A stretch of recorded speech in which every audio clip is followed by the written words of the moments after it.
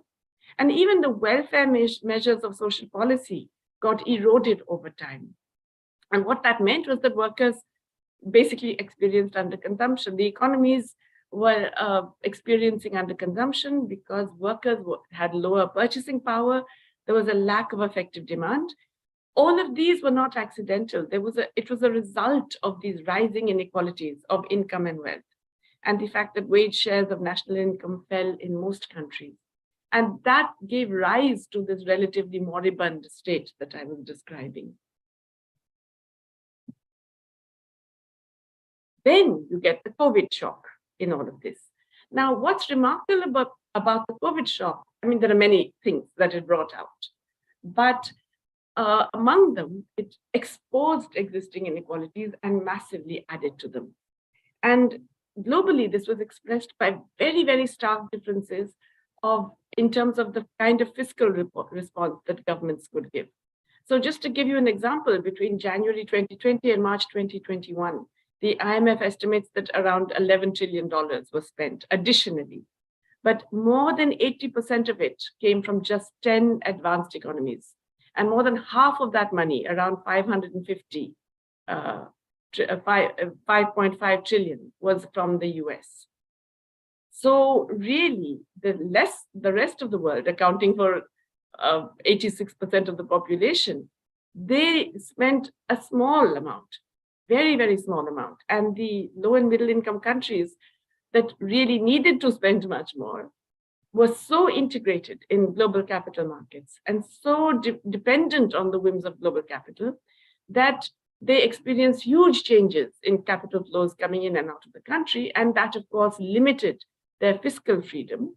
So even when they didn't have problems of sovereign debt, many countries had problems of massive debt overhang. But even if they didn't have those problems, even when they didn't face IMF conditionalities, the fact that they could experience capital flight meant that they really could not engage in the aggressive fiscal expansion for economic recovery that the advanced countries were doing.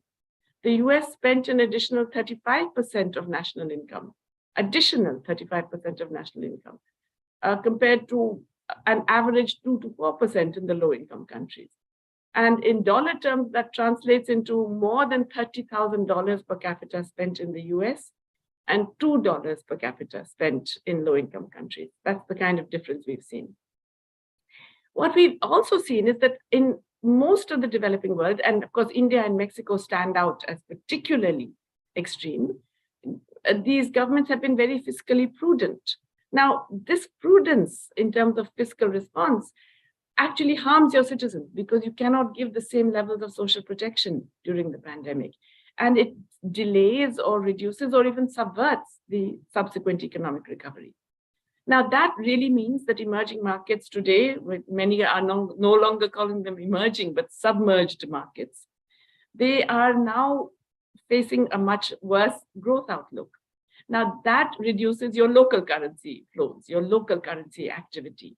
But meanwhile, global financial conditions, the fact that the recovery in the advanced economies is stronger, and now there's monetary tightening, there's a reversal of the loose monetary policy in the advanced world, all of this affects the hard currency flows. So as you can see, the recovery that I mentioned, advanced economies spent so much more, but the developing countries have even spent less than they did after the global financial crisis, although they needed to spend much more. They needed to actually have much more significant expansionary fiscal responses, but they have not had this. And remember that in our countries, in the developing world, we have many more informal workers. On average, 70% of workers in the developing world are informal, compared to only 20% in the rich countries. And we, despite having more informal workers with less social protection, we had stronger lockdowns. We had more difficult and more closing economic policies that reduced the ability of people to earn their own livelihood, even while we were able to offer them less social protection. And then after that, you get the food and fuel price rises, which have typically been ascribed to the Ukraine war. They're not really the result of the Ukraine war. They are much more the result of profiteering by large companies in energy and food and in financial speculation in the commodities markets, futures markets in commodities, which have dramatically caused price increases. I mean, massive price increases, which then came down to earlier levels because it was really all speculation driven. But the trouble is that these price increases in the global markets feed into domestic price increases, and then there's a ratchet effect. Our prices don't fall the same way when global prices fall.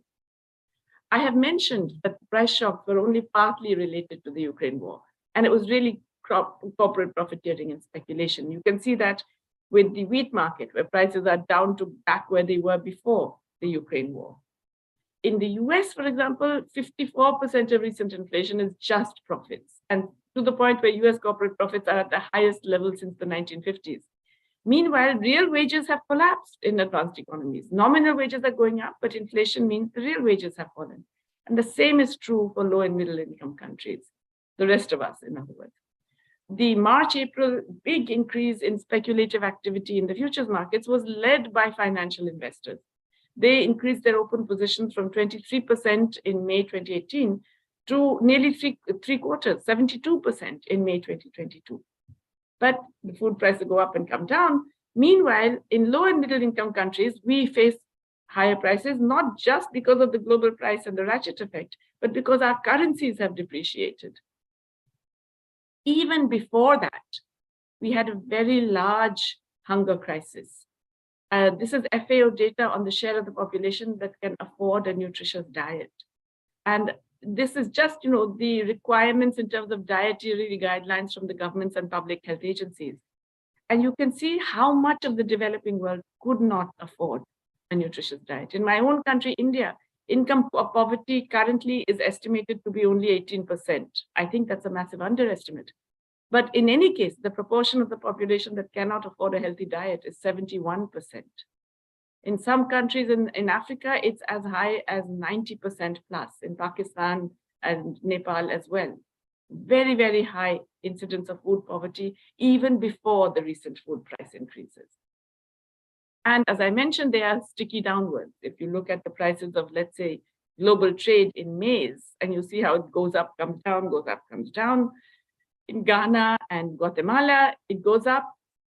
And even when it comes down, it doesn't come down relative to even the recent past. So the prices remain very, very high for ordinary people, even when their money wages are falling. And a similar story for rice.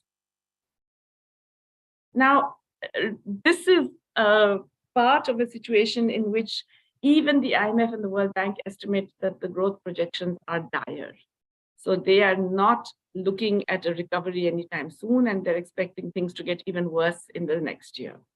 So that the cumulative output losses that they are projecting are extremely high, as much as 42% output loss in this 4-year period for the commodity importers, and 20% output loss for commodity exporters.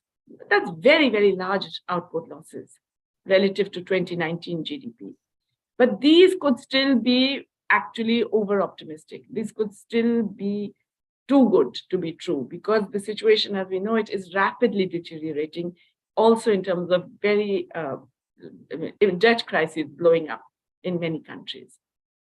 Now, global trade, in fact, supposedly recovered quickly. The volume didn't increase very much. The value has gone up really because of the prices that I have mentioned, the higher commodity prices. And commodity terms of trade have definitely worsened, therefore, as you can see. So the fact that these commodities are going up and many countries are commodity exporters, but even the commodities they export relative to those they import, they are facing worse terms of trade.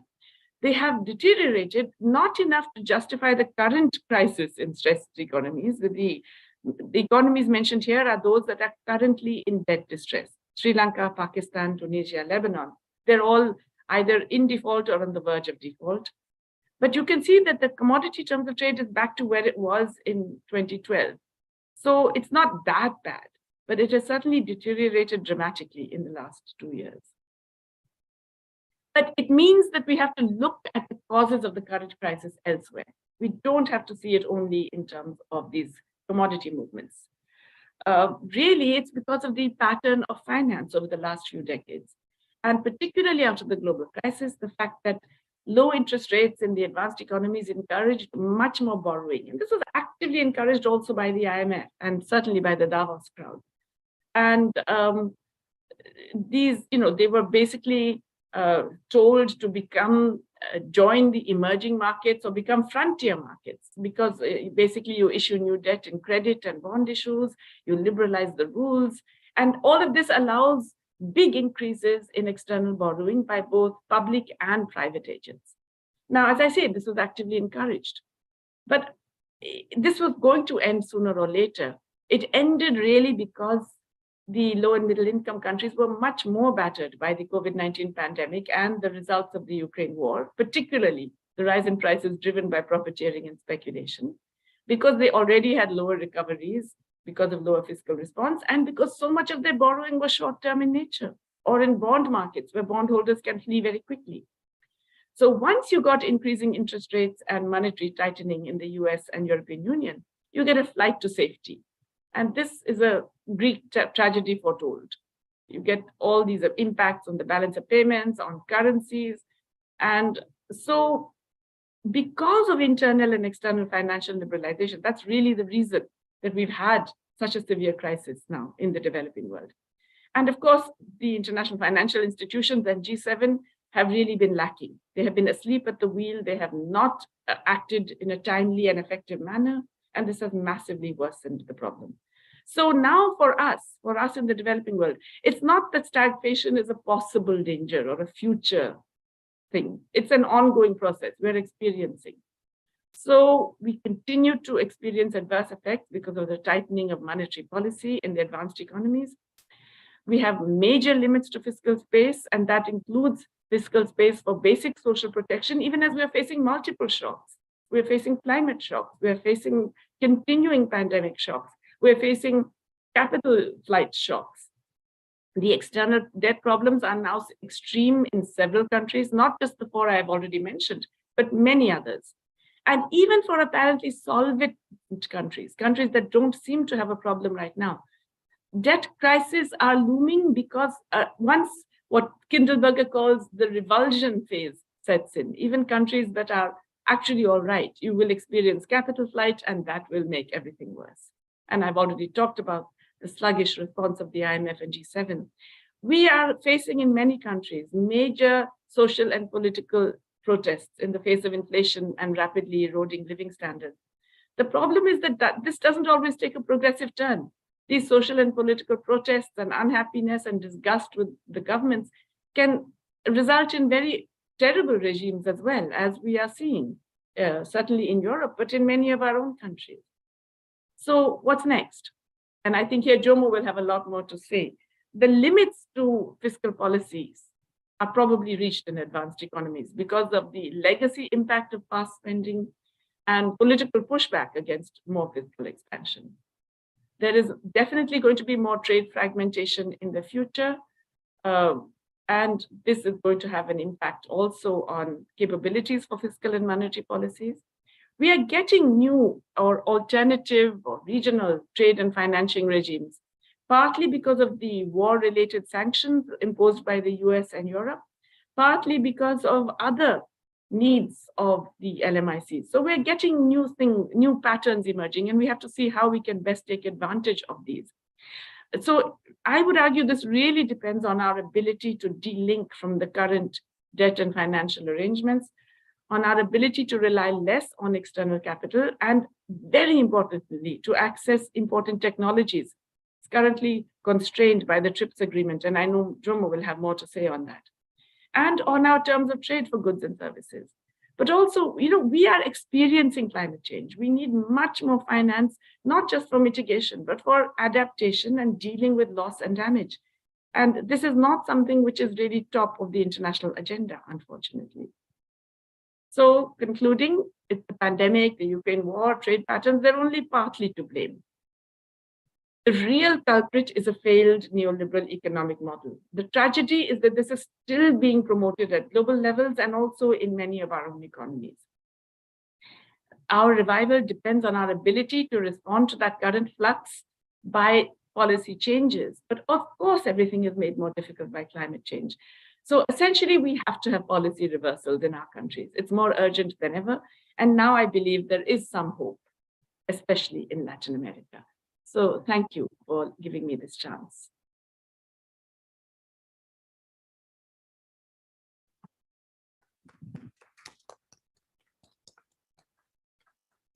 Muchas gracias, querida Jayati. Yo quiero, me reservo los comentarios y paso la palabra a Jomo porque las dos conferencias son bastante complementarias, como dijo Jayati, y luego haré unos breves comentarios y pasamos a preguntas y respuestas. Por favor, Jomo.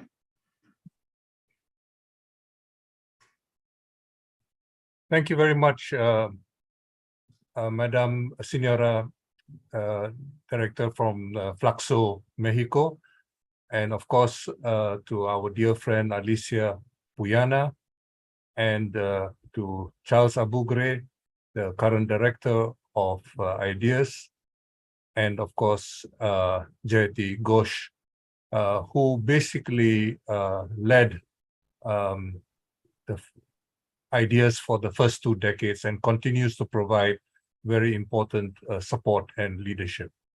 What I would like to do over the next few minutes is to share my my PowerPoint, but I'm having difficulty getting the PowerPoint it on the screen.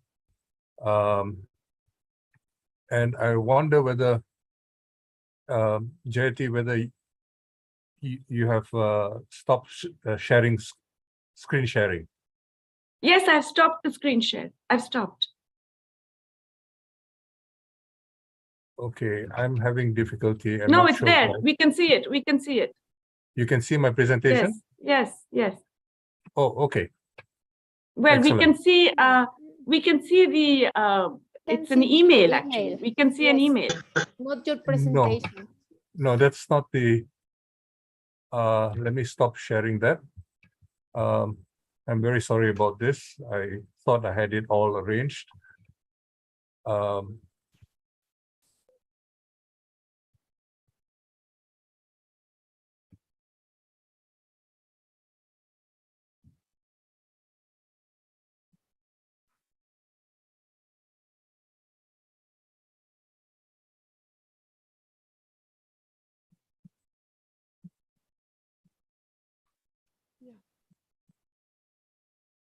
Now we can see your presentations.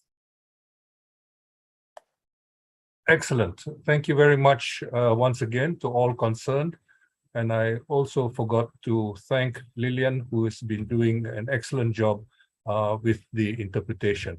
What I would like to do is to summarize some of the issues as far as which are facing the developing countries, and to remind you a little bit about the motivation for the establishment of IDEAs, which was basically to provide a stronger economic policy content to the groupings of the developing countries, particularly within the context of multilateral debate.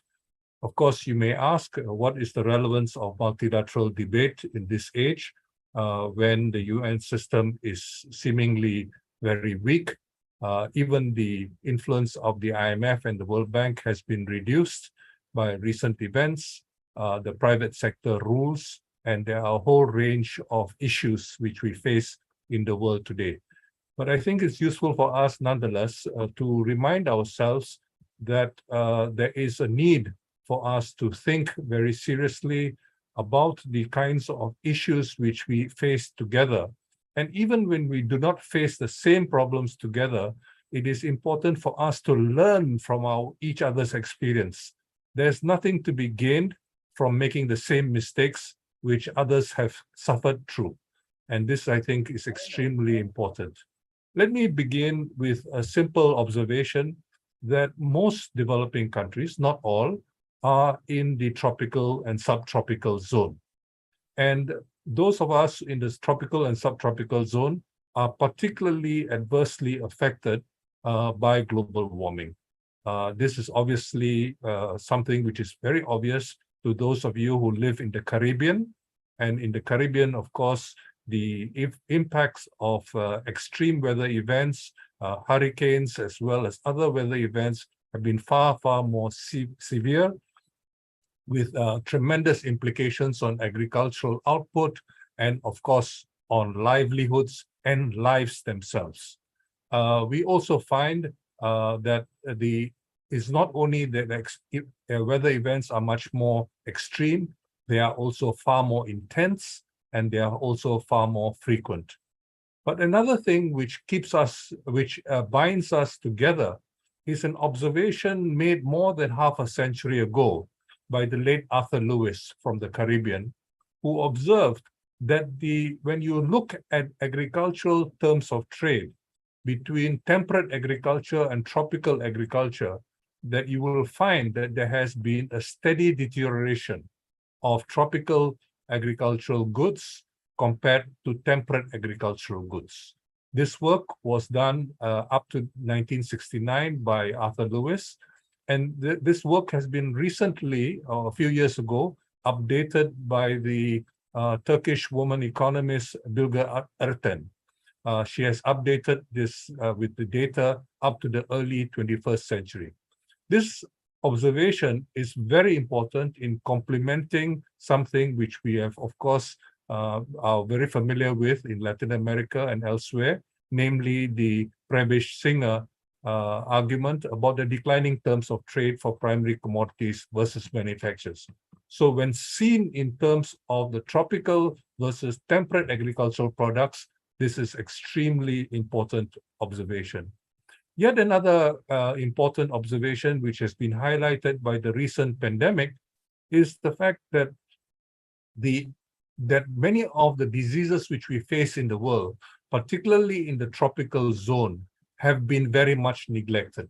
So much so that the World Health Organization has recognized this category as neglected tropical diseases. Most of the so-called neglected diseases are largely tropical.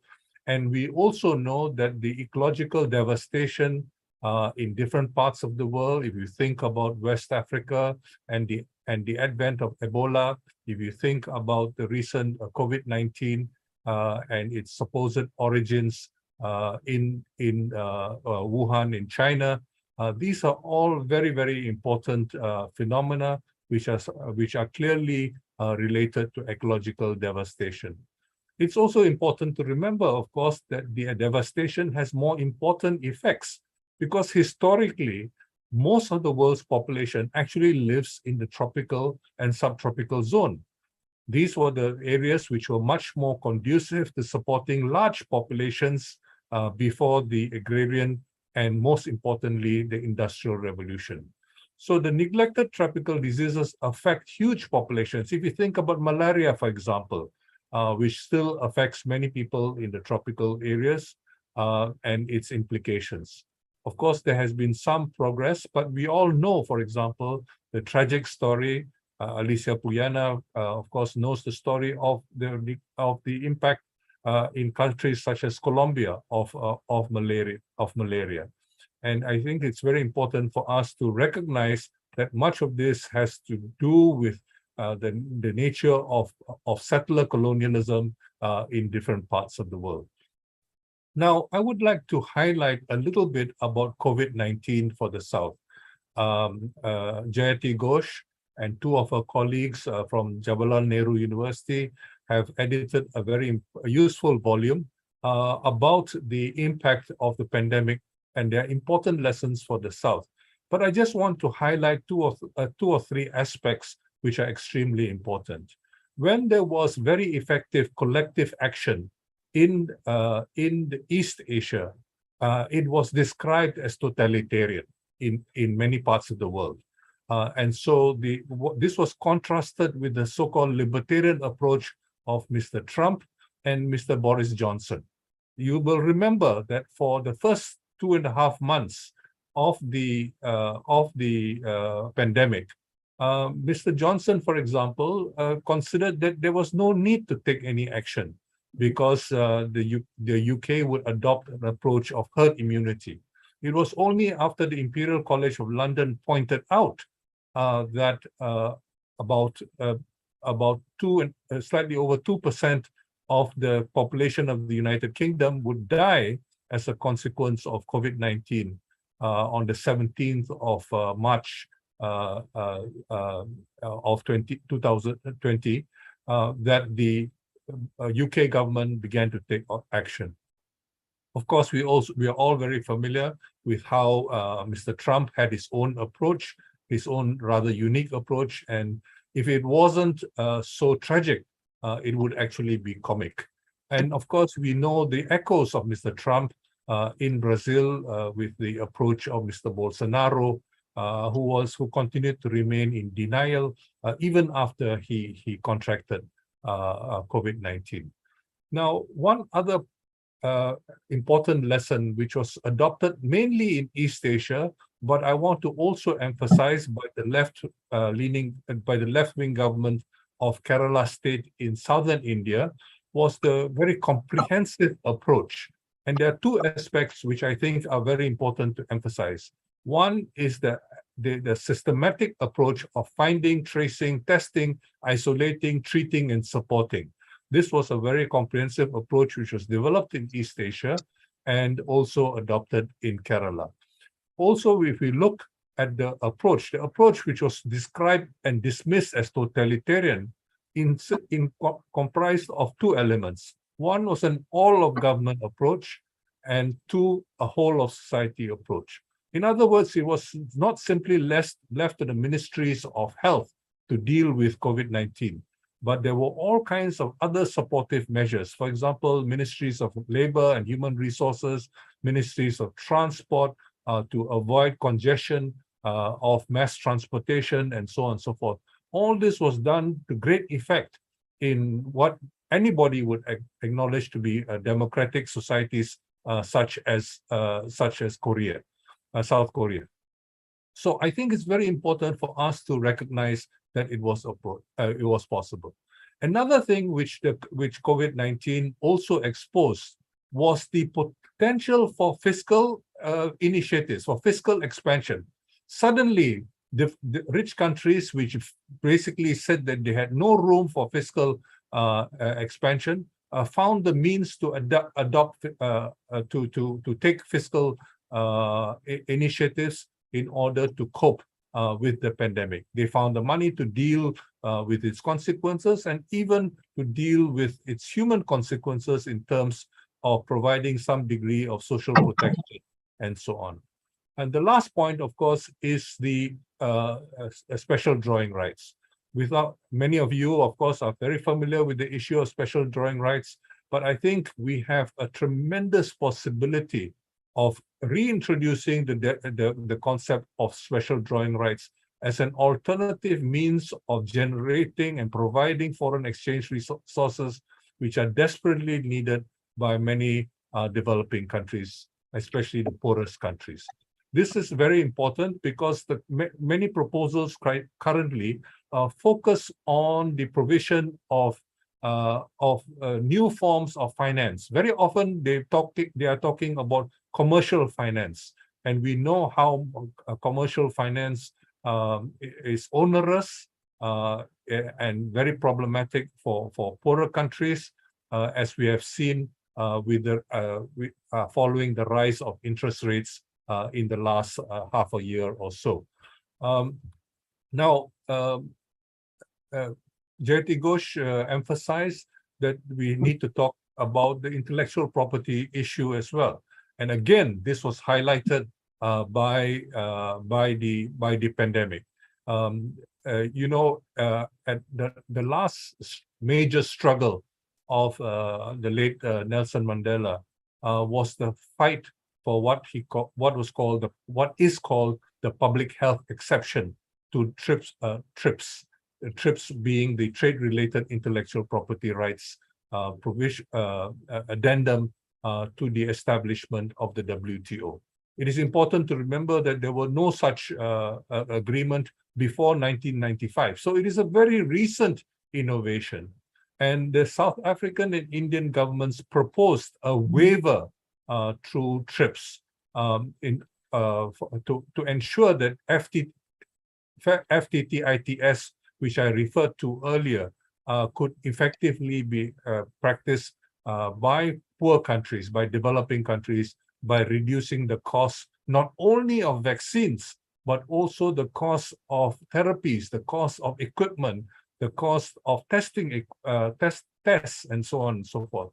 All this would have been possible if there was if the proposal by the South African and Indian governments were accepted. It was supported by over 100 developing countries, but it was resisted by the rich countries, and rather successfully and shamefully, we find that it was really the compromise at the World Trade Organization's last meeting, council meeting, was a very, very poor compromise, which did not deal and address many of these issues. So the whole question of intellectual property rights is especially important as far as health issues are concerned, and we can see the costs, how significant the medication is. I'm not so sure how, for example, hepatitis C is treated in many developing countries. But if you look, for example, at the hepatitis C treatment, which we are using here in Malaysia, it costs about less than $300 US for a 12-week treatment. This is a generic treatment which is available from Egypt. It is bought from Egypt and it's available to anybody who buys it. But the US equivalent, the patented equivalent, costs $68,000 US for a 3-week treatment, which is basically more than 100 times as much as the treatment. So you can see how the treatment of many diseases, many conditions which we all face in developing countries is being blocked by the failure to honor the commitment made to the late Nelson Mandela, a commitment which resumed the World Trade Organization talks in 2001 after the 9/11 tragedy. Let me move on quickly to emphasize something which I think needs to be emphasized because we do not fully, many of us who are trained in economics do not fully appreciate how law is so fundamental to exploitation of our societies. Of course, we all know how the law was used to justify colonialism and imperialism. And we are all quite familiar with that. but law is constantly being made. And of course, I emphasize that intellectual property rights were only reinforced and enforceable across borders from the year 1995 within our living memory. And this is something which is, of course, extremely important. And Katerina Pistor, who teaches at Columbia University and worked on Southeast Asia, she's a German professor there. She basically has shown that private law is making capital all the time through trust law, through contract law, property law, corporate law, collateral law, bankruptcy. If you read, for example, the work of Adam Tooze, who's an economic historian, you can see how many of how some of the richest billionaires in finance made their money, not through simple banking, but rather through asset management. And these assets were basically only exist in law. The new financial instruments involving credit debt swaps, the new financial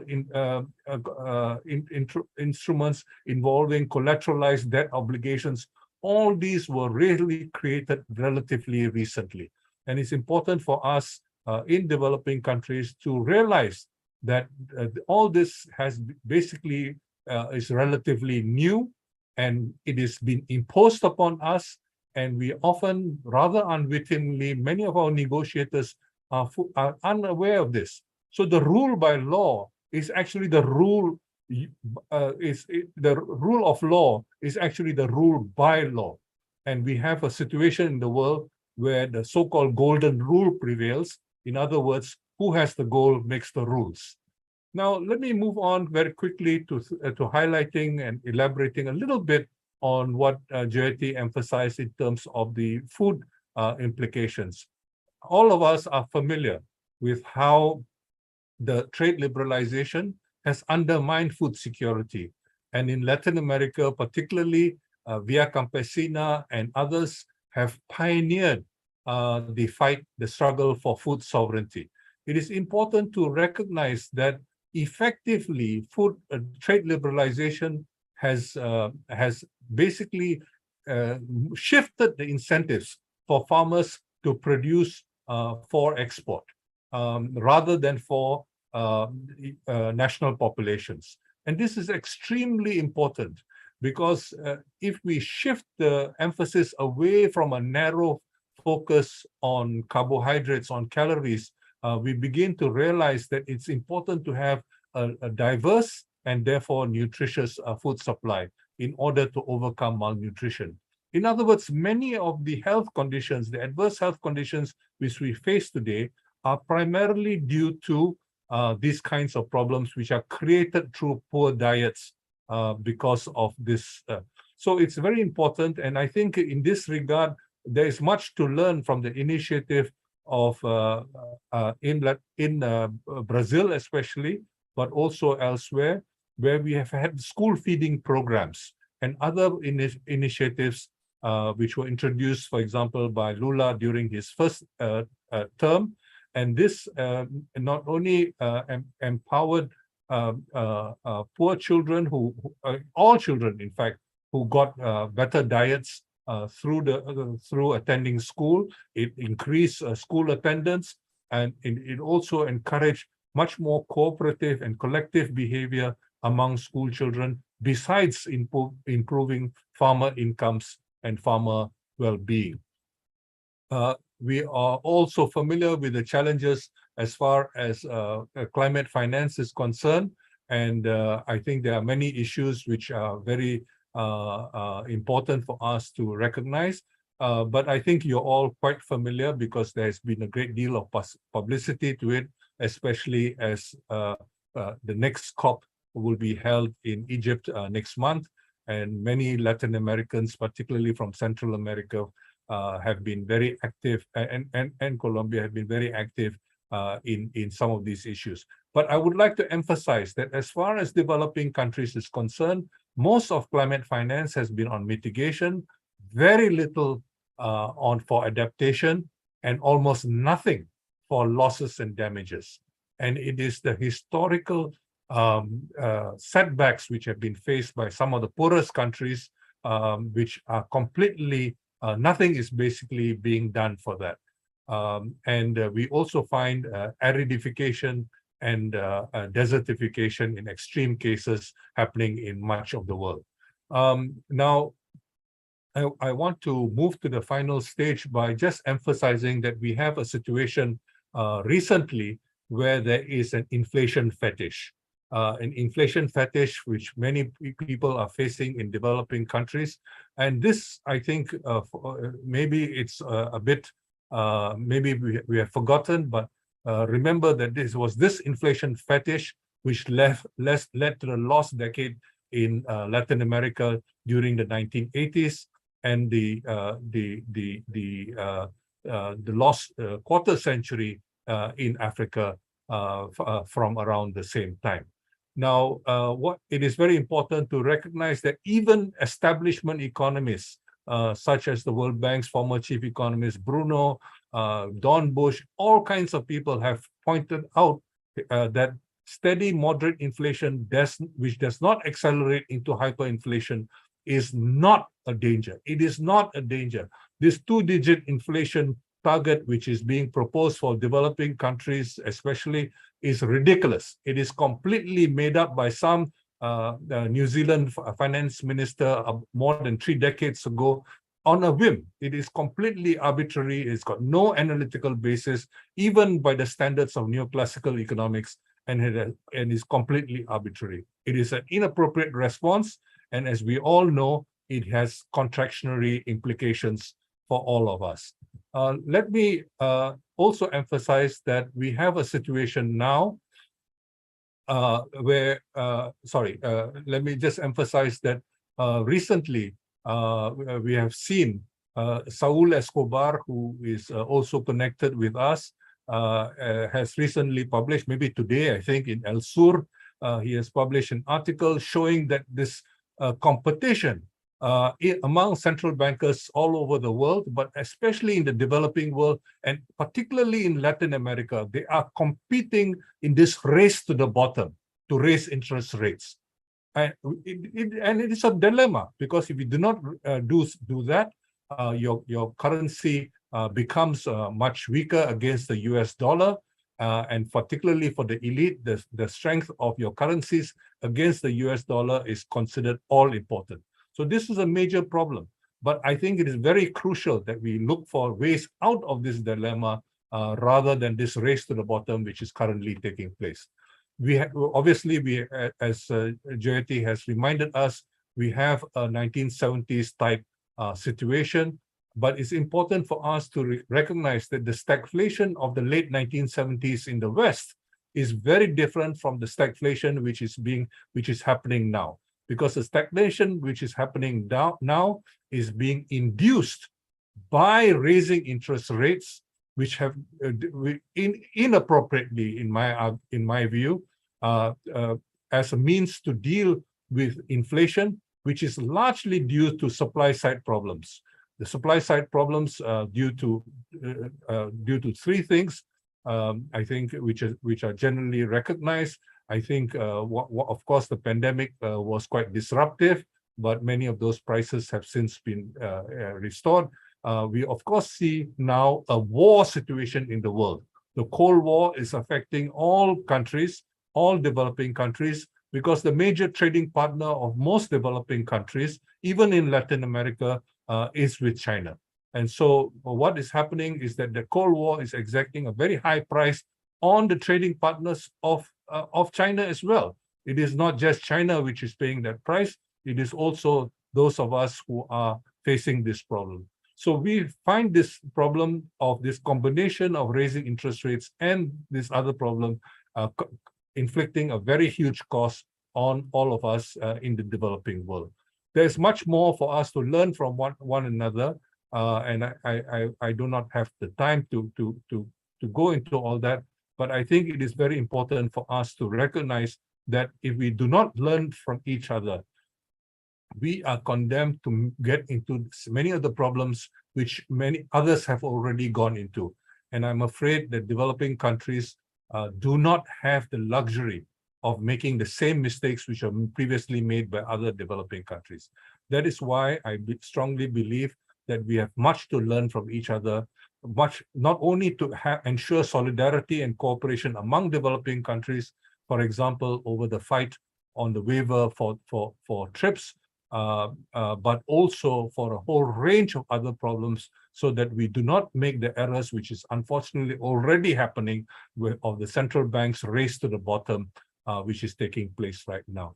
I want to thank you all. I won't go into all the issues, the new issues which are coming up, but I think it is very important for us to recognize one possibility which is now coming up, which was probably inadvertent. In other words, we have the situation where the financial payment system is being disrupted, not by a competitor to the US, but by the US itself, by trying to isolate Russia as well as China. The US is now undermining the financial payment system, and this will mean a search for the alternatives. So we have a situation where, just like President Nixon more than half a century ago disrupted the Bretton Woods international monetary system, left us with what Robert Triffin called a non-system. Now we have President Joe Biden doing something further to disrupt the system which emerged in that place, where the US was hegemonic, the dollar was hegemonic, and we now have a situation where we may well be in a situation of chaos in the world, where we will be looking for alternatives, and we need to cooperate and learn from one another in order to move forward. I want to thank you all for your attention today, and I'm sorry I took slightly longer than I was supposed to, but I want to thank you all for your attention, and I hope I have been able to emphasize how important it is to learn from one another. And I want to emphasize that Saul Escobar's article of this race to the bottom is on the IDEAS website in the Spanish section in the just put up today. Thank you very much for your attention. Gracias. Muchas gracias, Jomo. Voy a leer unos breves comentarios a las dos ponencias para pasar ya a las preguntas. Realmente las dos ponencias son muy complementarias, aclaran las raíces de la situación crítica que tiene el mundo desde la crisis del 2008, pero yo diría en las últimas 5 o 6 décadas, que fueron desencadenadas, como decía Jayati, por el poder sin control del capital, mientras se restringía el poder de los sindicatos casi que a cero. Esa destruyó las políticas distributivas en los ingresos de la mayoría de la población y sobre todo todos los parámetros de seguridad social. El poco estado de bienestar que había en los países en desarrollo fue prácticamente cercenado, con unas grandes consecuencias para los trópicos tristes, como lo dice Jomo. Siempre los costos de las crisis económicas se distribuyen muy inequitativamente. Al interior de los países afectan más a los pobres y entre los países también a los países de menor ingreso. Esta asimetría se ha intensificado con el neoliberalismo desde los años 80.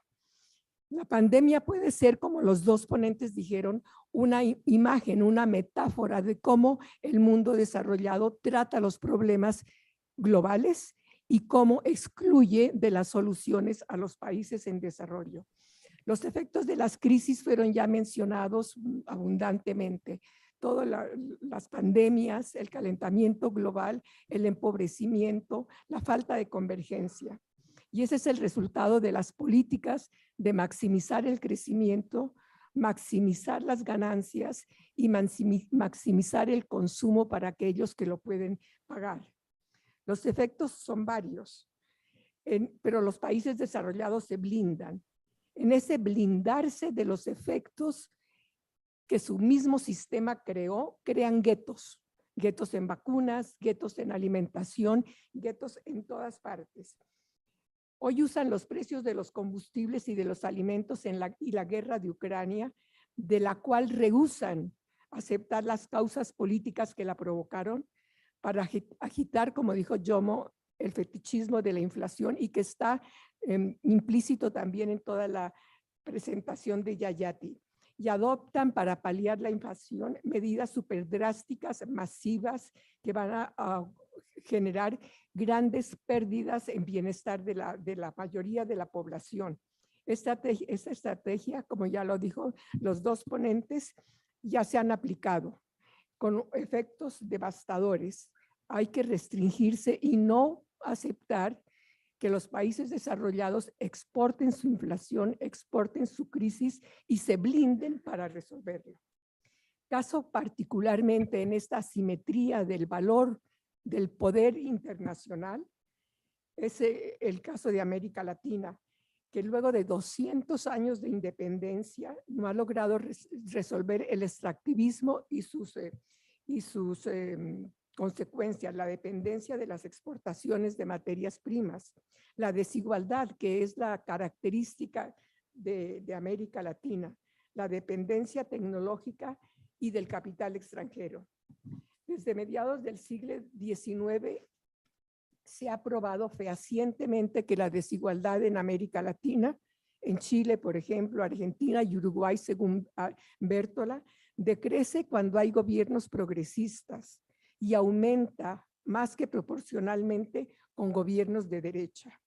El problema es que los gobiernos progresistas en América Latina han enfrentado y enfrentan la hostilidad del capital nacional y del capital internacional, como de Estados Unidos, que no han abandonado del todo la doctrina Monroe y emprenden acciones de diverso carácter contra esos gobiernos progresistas o simplemente reformistas o que se manifiesten nacionalistas. Tratan de desestabilizarlos, cambiarlos e inclusive pueden invadir los países. Lo ha experimentado América Latina. De manera que nosotros no tenemos solamente déficit fiscal, como decían los dos ponentes. El espacio político también es reducido. Varios gobiernos progresistas han sido removidos por diferentes métodos. En 2009 en Honduras, en el 2012 en Paraguay, en 2016 en Brasil y en 2019 en Bolivia, cuando el ejército obligó al presidente Morales a renunciar. Son ejemplos de factores que ayudan a comprender por qué el statu quo internacional y nacional que hemos venido criticando perdura, y como ha sido analizado por Jayati y Jomo. ¿Por qué es tan difícil cambiarlo? Y me remonta a uno de los primeros eventos de ideas al que yo participé, que se llamaba Confronting Imperialismo. Y de eso se trata, de confrontar el imperialismo y reconocer que existe. Y ese imperialismo se refleja y se mantiene en normas internacionales, en regulaciones internacionales, en pactos, en el orden establecido internacional. Aquel que sobre el cual Obama dijo, cambiémoslo ahora antes que países como Chile, como Brasil, India o China tengan la fuerza suficiente para cambiarlo. Queda claro, el sistema en las dos ponencias, el sistema capitalista, si bien persiste y se renueva, no resuelve los problemas que él mismo genera. De allí, por ello, la necesidad de fortalecer alianzas políticas y de estrategias económicas entre los países en desarrollo para cambiar el énfasis del actual diálogo internacional y hacer estrategias económicas entre nosotros para robustecer la capacidad de alterar el orden mundial vigente y echar las bases para uno incluyente, respetuoso de las idiosincrasias nacionales, de las culturas particulares y de la naturaleza. Muchas gracias. Abro el debate para las preguntas.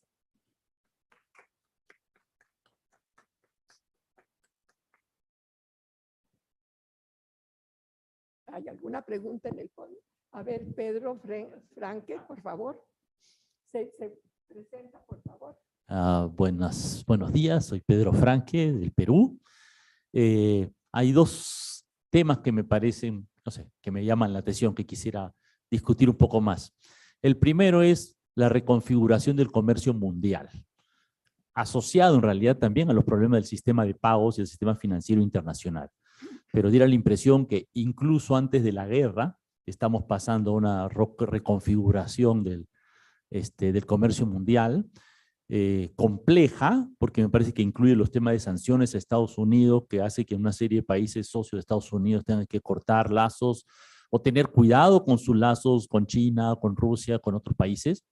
Por otro lado, lo que he visto en el último año, me parece que en varios países de América Latina es que el cambio de la política de Estados Unidos contra China ha abierto un espacio a las exportaciones no tradicionales e industriales de América Latina hacia Estados Unidos. Pero me parece que ahí hay mucho que pensar, ¿no? La posibilidad de que Estados Unidos gire a esto que le llaman el nearshoring o el friendshoring, ¿no? Y que América Latina pueda entrar en esa lógica, pero que al mismo tiempo puede implicar una mayor relación de dependencia de América Latina a Estados Unidos. Por lo menos en el caso de Perú y de otros, tenemos ya un comercio bastante diversificado. Incluso el capital norteamericano no es el principal inversionista en el Perú, pero me parece que es una situación en la cual hay que reflexionar un poco respecto a las oportunidades y los riesgos estratégicos que significan las nuevas condiciones del comercio mundial para América Latina en esta situación, esta globalización fracturada, digamos, ¿no? Que me parece que estamos viviendo. Y el segundo gran tema me parece que es el tema de la inflación, ¿no? Yo creo que me parece que nos falta más teoría sobre la inflación para los países en desarrollo, ¿no? Me parece que efectivamente la respuesta que muchos bancos centrales latinoamericanos, la mayoría, han tenido de subir las tasas de interés ha sido muy de imitación y poco pensada. Pero por otro lado, también pienso que varios países latinoamericanos arrastramos el trauma de la hiperinflación, ¿no? Perú tiene el trauma de la hiperinflación y también Bolivia, también Argentina, Brasil, países que tuvimos, digamos, situaciones inflacionarias muy críticas y que por eso en realidad tiende a generar una respuesta, no sé si decirla social o económica, un poco como a nivel mundial se discute en Alemania, ¿no? Que Alemania se piensa que es el país europeo más duro financieramente por el trauma de la hiperinflación, ¿no? Entonces creo que ahí hay un tema que falta discutir respecto de, bueno, efectivamente tal vez inflaciones un poco más altas son aceptables, pero cómo es que se transita de una inflación, no sé si alta, digamos, ¿no? Como decía, ¿no? No sé, 10%, 8%, 12%, pero el riesgo hay que pase a 50, 80, 100% y eso es tal vez otra cosa, ¿no?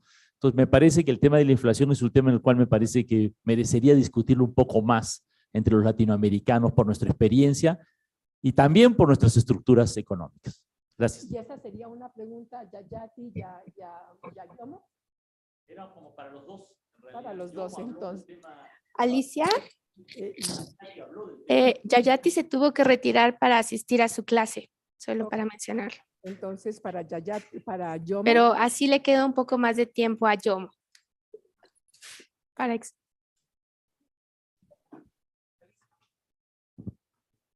Fine, that's fine. Ok, aquí hay otra pregunta de Noemí y enseguida pasa a Jomo para contestar. ¿En España? En general, lo viejo se va. Eso lo dejó clarito Jayati. Y Jomo está planteando que lo nuevo no llega. No queda claro qué hay que hacer. Es escalofriante lo que pasó con el COVID. Países enteros sin vacunas, porque no tenían dinero. Queda claro que los países pobres e ingreso medio están llegando a un límite. América Latina, voy a hablar, África, y quizás ya hay un problema ya de crisis en los países asiáticos atrasados. ¿Qué hacer? El gran capital lo tiene claro, y ahí va lo de la inflación, es lo que yo creo. Tienen que reestructurarse frente al embate chino. Entonces, pues, ¿qué hacen? Paran la economía y suben la tasa de interés. los países latinoamericanos estamos limitados porque seguimos en el mismo plan, seguimos en el modelo de acumulación hacia atrás. Entonces aquí tenemos dos frentes. Los países desarrollados tratando de reestructurar sus formas de acumulación y los países en desarrollo o emergente intentando abrir nuevas brechas. La pregunta es ¿cómo? Necesitamos obviamente soberanía alimentaria, tecnología, bueno, más que eso, energética, sanitaria, alianzas tecnológicas, pero quizás estamos viviendo un problema político. El problema es cómo derrotar los intereses del gran capital en nuestros países, cómo realiarnos los subregionalismos. Y ahí me pregunto, no sé cómo la ven, ¿no estamos viviendo una situación similar a los años 30, donde cambiaba el viejo modelo y en Europa había una tremenda, en los países desarrollados, una tremenda convulsión ideológica, fascismo, etcétera? Y fíjese que en América Latina empezaba a resurgir la industrialización, de manera no dirigida por el Estado, sino de manera más bien por las necesidades de la guerra. Me pregunto en qué momento estamos y cómo reorganizarnos. Ya tenemos una pequeña franja rosa. A ver qué pasa. A ver, Jomo, tiene usted la palabra ante el reto de Pedro y el reto de Noemí.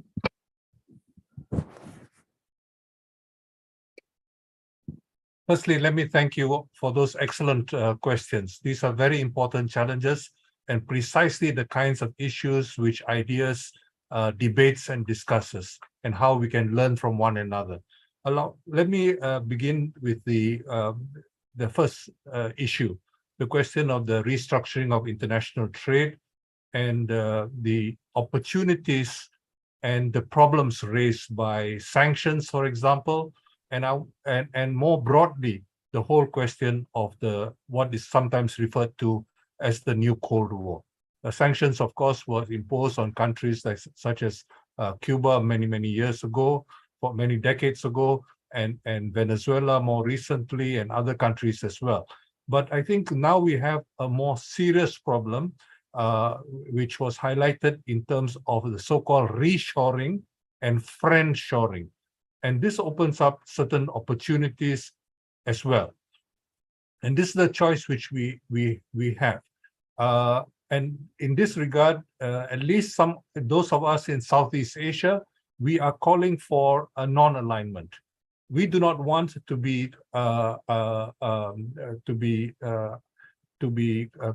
dependent too much also on China. Okay, and it is important for us to have a diversity of friends, and most importantly, we do not want war. We do not want to be dragged into a war economy in the world, which is what is happening today. So I think it's very important for us to recognize that the war economy of the which is being waged mainly by the NATO countries right now, basically opens up those opportunities which were suggested earlier.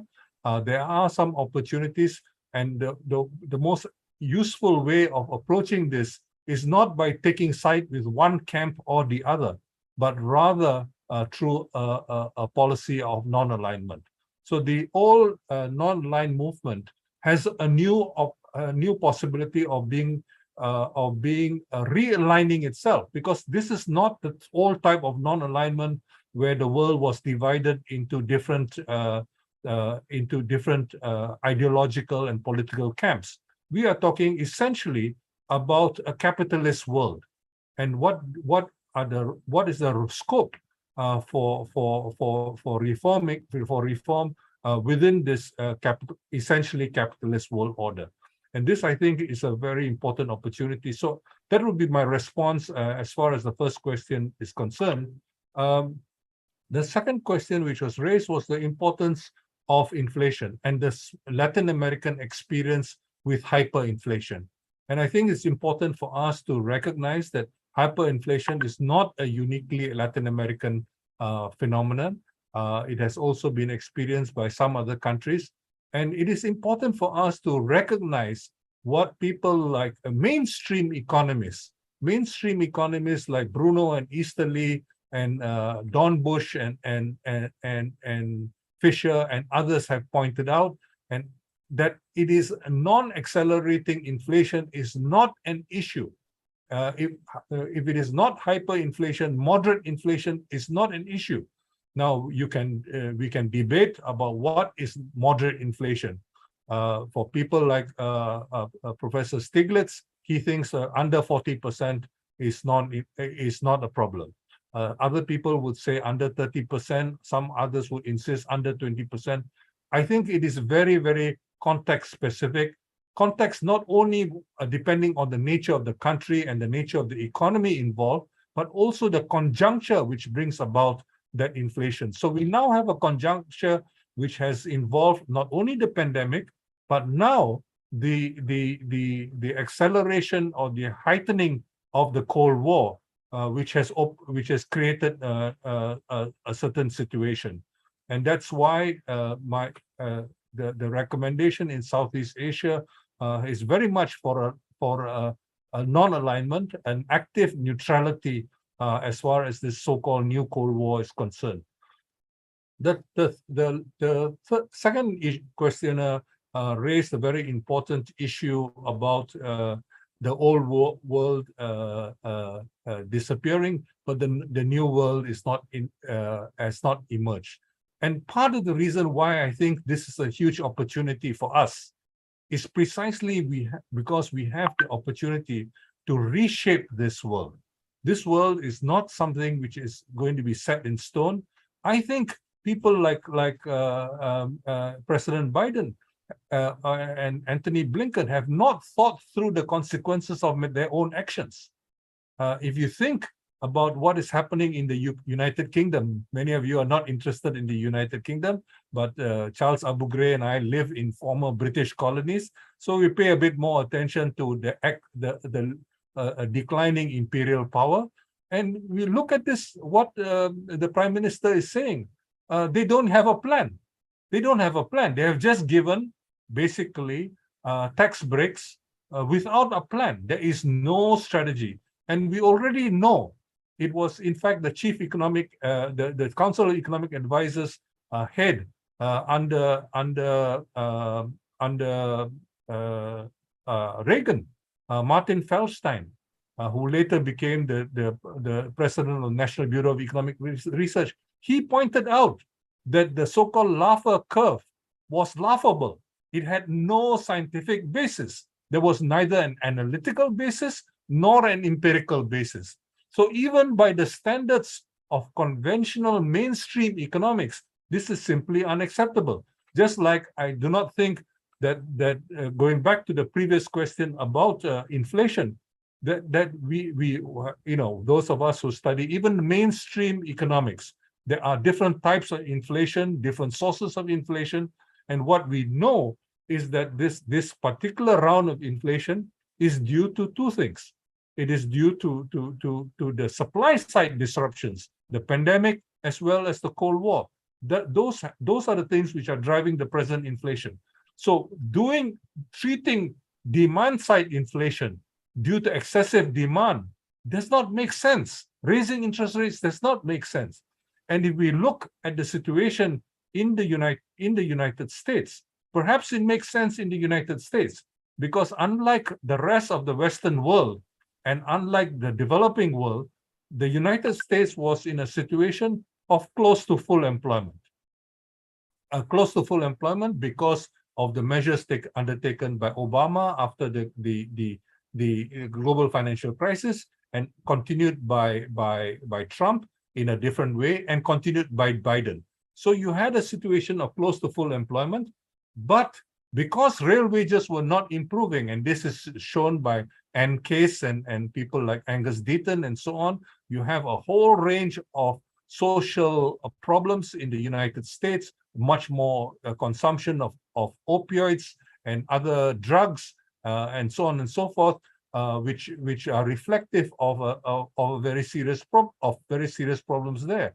So you have a situation where real wages have actually declined in the last 2 or 3 decades, and as a consequence of this, you have a situation where the working conditions have deteriorated, and as a consequence of the working conditions deteriorating, wages have not really increased. Real wages have not really increased. And what happened was that many workers in the United States were resigning from their jobs.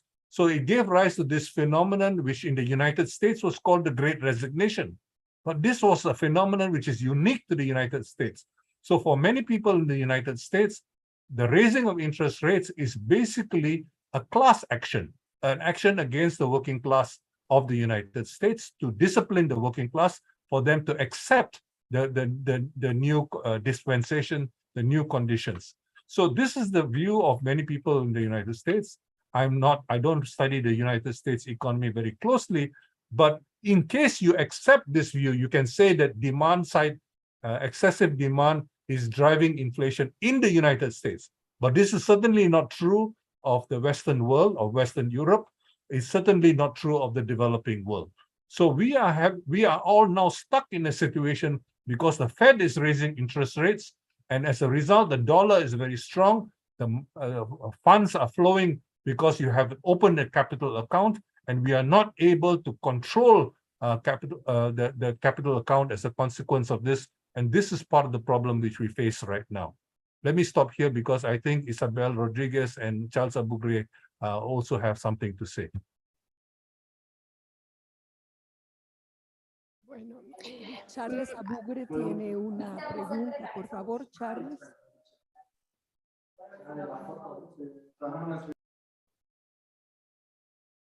Oh, okay. Thanks, Alicia. Now, this is just building on Jomo's points, responses to the first question of the first question. And this is in respect of the consequences of the cold and the rapidly hotting up global war on the horizons through economic policy choices in Latin America and the rest of the developing world. And I wanted to reflect on this in relation to Africa and in relation to the point which I made earlier in my introduction, which is that the ideas, institutionalization and presence in different parts of the global South is an opportunity to facilitate progressive debates at very high levels. So in the case of the African continent, two things are happening. The first is that in response to the old energy crisis, which is the traditional energy crisis, $30 billion or more of money from the United States and the European Union is going into the development of infrastructure for dirty energy. Several more billions of dollars are voted for metals and minerals resources, including rare minerals that are essential for the war machinery, but also essential for new technologies generally. What does this mean? It means that we are probably returning to the 1970s, very aggressive extractivism in Africa, with a potential for actual active interventions in governance, in the overthrow of regimes, in order to have control of essential minerals. So we are preparing ourselves partly for this. The second implication is this. If you go across many African countries, you see some evidence of some very basic first generation industrialization happening, packaging of agricultural commodities, and things like that. Packaging, iron and ore processing. So you have these things beginning to bubble, and part of that is because of China. Some basic equipment and technology that is now basically accessible to small and medium-sized enterprises. Now, they attempt to throw China out of Africa largely. The consequences is also clear for us, which is that we will have another rapid period of deindustrialization of an already deindustrialized continent. So the African continent is a bit lucky in some ways, a bit ahead in terms of just organizing, the ability of the creation of political institutions like the African Union, platforms for conversation, platforms for political debate. But of course, they are also captured. Now, what is essential for me for IDEA's work is to be able to see how we can facilitate these conversations between and among progressive leaders in the global south on debates that are sensitive such as this, as to the choices and the preparation for a new Cold War, possibly moving towards a hotter and hotter war. What does that imply in terms of political positioning, but also in terms of economic policy? So it's basically, I wanted to get back to my initial remarks about the significance of IDEA's positioning itself, partly to facilitate these conversations.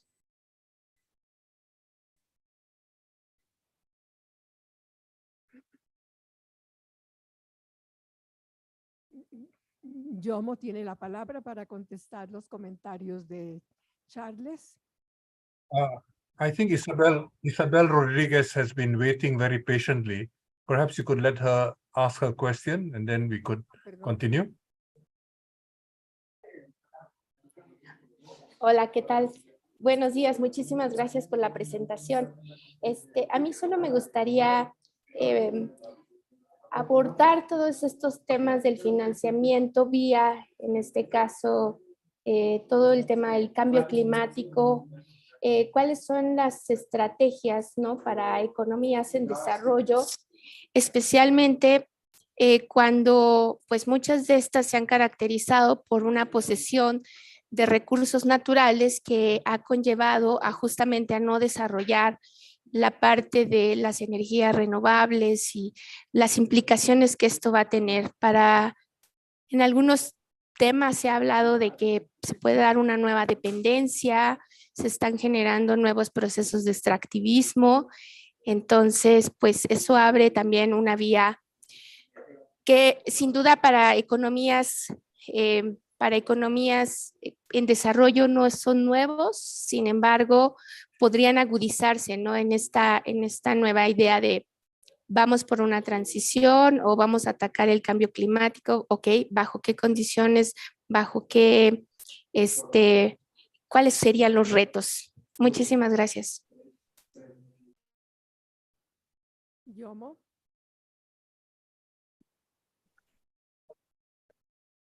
Thank you very much. I'll respond to Isabel's question. I think the whole question of climate finance is a very, very complicated question. The basic principles was announced in Rio de Janeiro in 1992, 30 years ago. And this was subsequently embodied in the Kyoto Protocol of 1997, I think. But this Kyoto Protocol was completely rejected by the US Senate. And that's why the man who got the Nobel Prize for championing climate change, Al Gore, did not say anything about climate change during his presidential campaign of the year 2000. This is a reality. So we have seen something which was agreed by the international community, subverted by the US Senate. Okay, so this is the nature of world power today. So what has happened since then is that we don't have any binding agreements anymore. These are all voluntary agreements. The negotiations began but did not succeed for Copenhagen in 2009.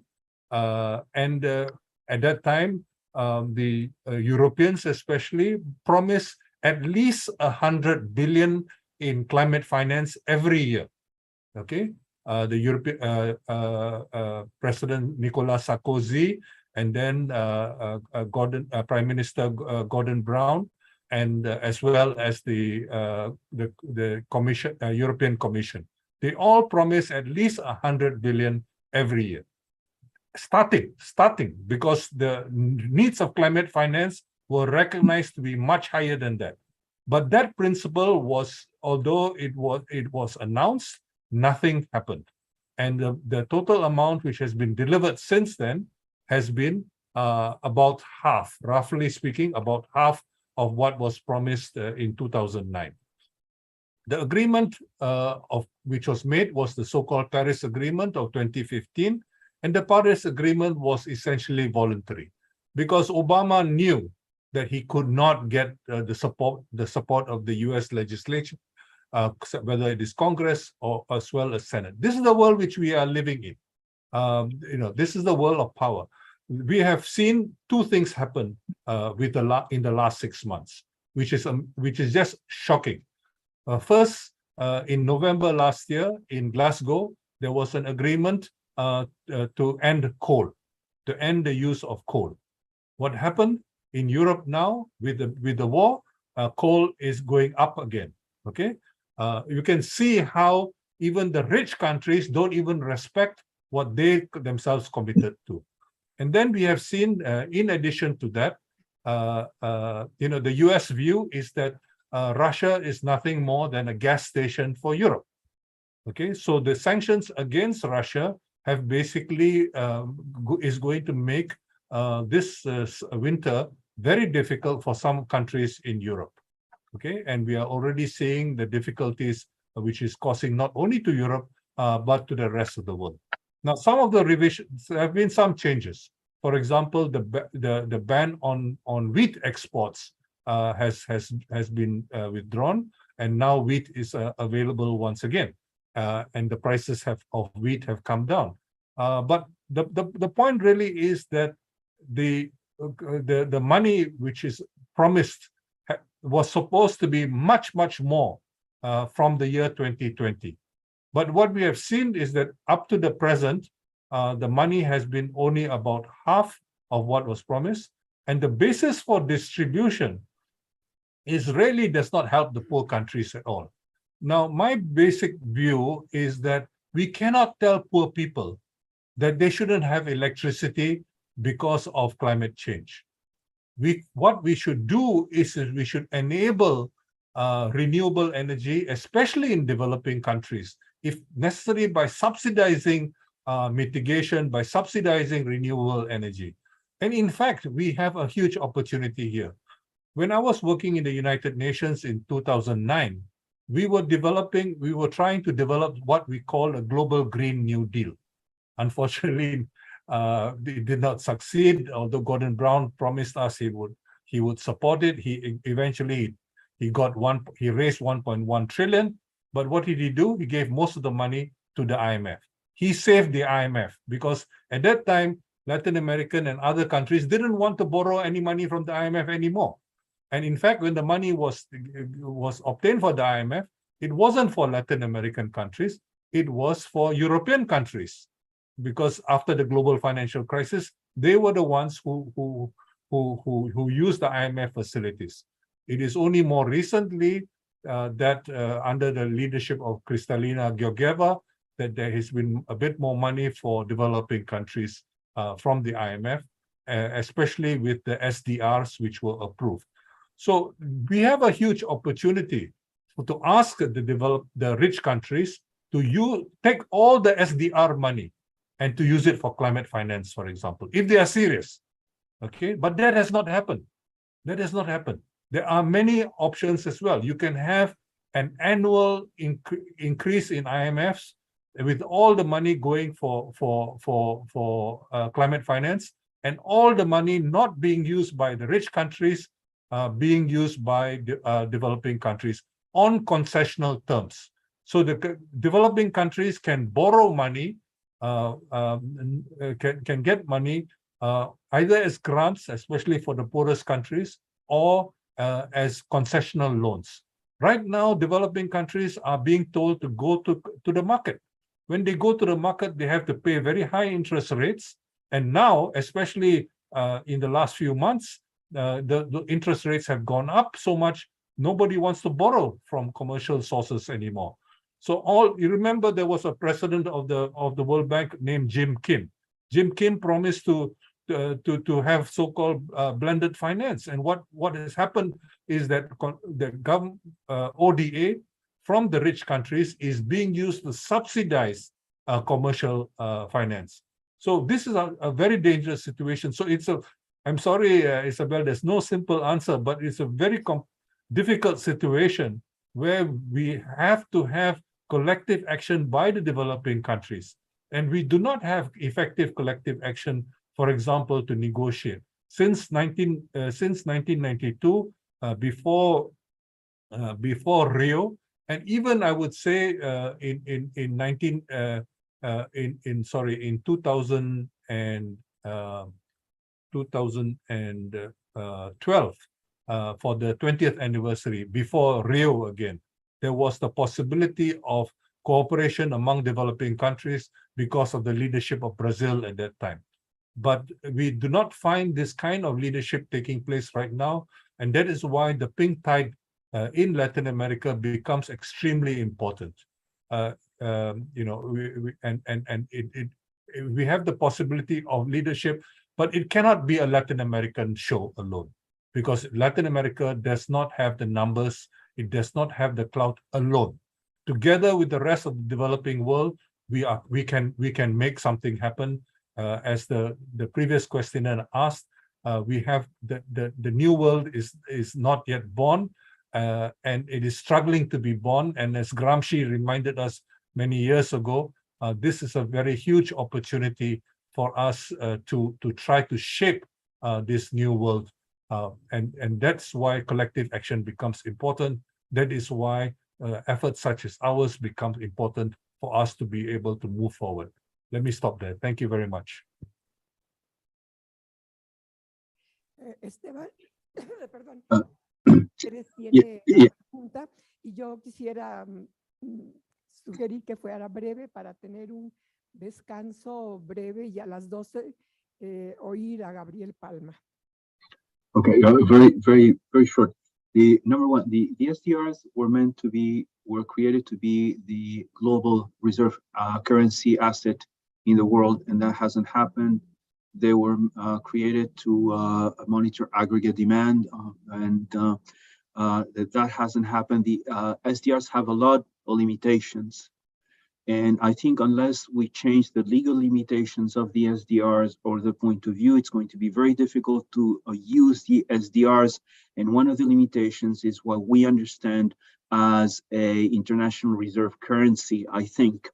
And that has led countries, developed countries, to sign, for example, bilateral agreements with the Poverty Reduction Growth Trust Fund, highlighting that there are regimes of encashment in case developed countries have a balance of payments problems, which will not occur. So unless, and the prescribed holders, which are 15 of the SDRs, just hold about 5% of the net debt of SDR. So it's really something that it's not used, and not a single right now SDR has been actually rechanneled from developed to developing economy. So I think we have to change we have to rethink the legal basis for the SDRs. That's one thing.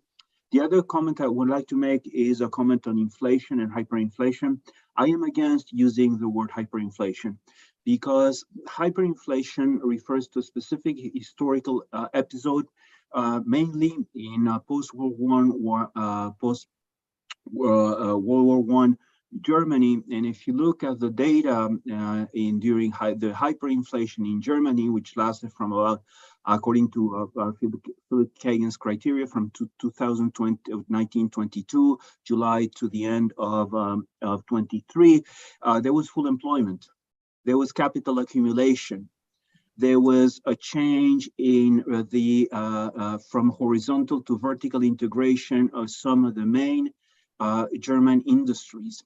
The way it was interpreted, hyperinflation, was that it was bad, and that there had to be sort of a regime change according to the rational expectation school. And this was transplanted to Latin America to say that when you have very high inflation, then you have to adjust your fiscal accounts, and you have to have a contractionary monetary and fiscal policy. Otherwise, inflation will not let down. That's what I wanted to mention. Thank you.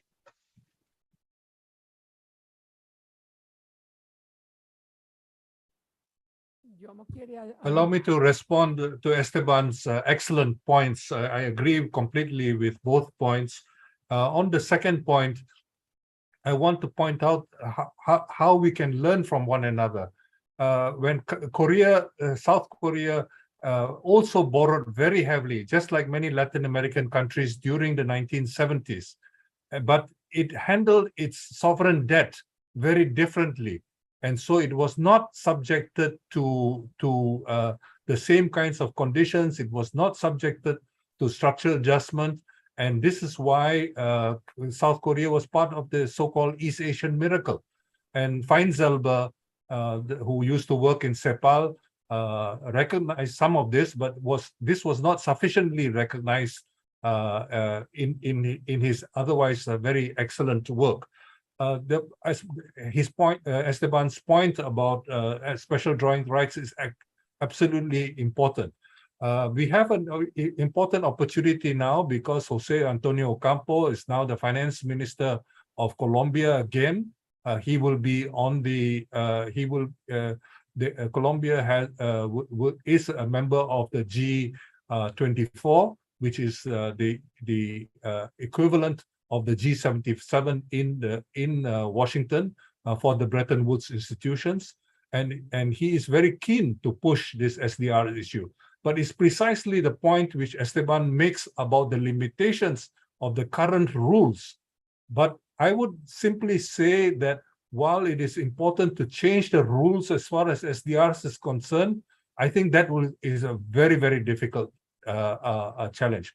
But I think what can be achieved is to at least secure a commitment.